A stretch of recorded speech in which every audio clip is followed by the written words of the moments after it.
October 31, 2024, nandito ngayon ako sa sa malaking palaka na bunkers. Dito mayroong giveaway sa dyan, galing dito sa palaka, 3 meters na meron dyan.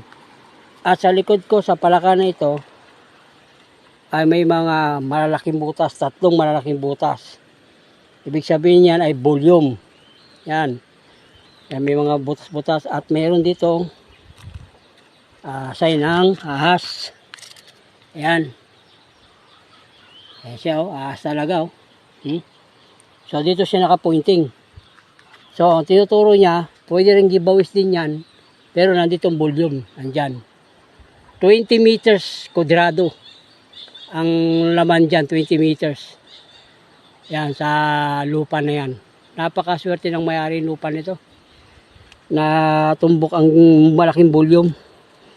Tapos nakapile siya, tingnan mo. Kaya tinawag ko 20 meters, ayan yung haba ng guhit, Yan ang boundary niya, nakapile ng mga item dyan. So, nalaki talaga, bababa tayo sa palaka na binasag ng mga kaibigan natin. Dito, yan. Yan. O, yan, tulo yan, dito, pababa yan, dito, yung giveaways yan, pababa niya. Kaya tabi-tabi po, kukunin ko po kayo ng video. Ay magpaalam sa inyo. Yan ang replika ng bundok na sa kabila.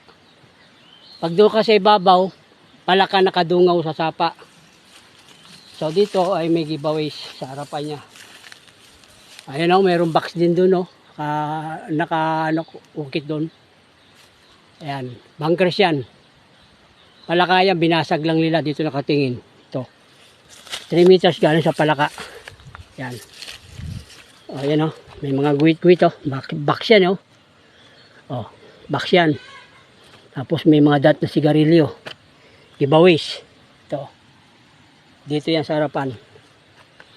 Okay. Napakalaking laman ng lupang ito. Palaka. Kaya tuloy tayo. Yan, tagdabi po. Palaka talaga. Nakaharap doon. Nakaharap sa north-east. 45 degrees. Doon. Nandun yung mga giveaways. May matandang puno doon.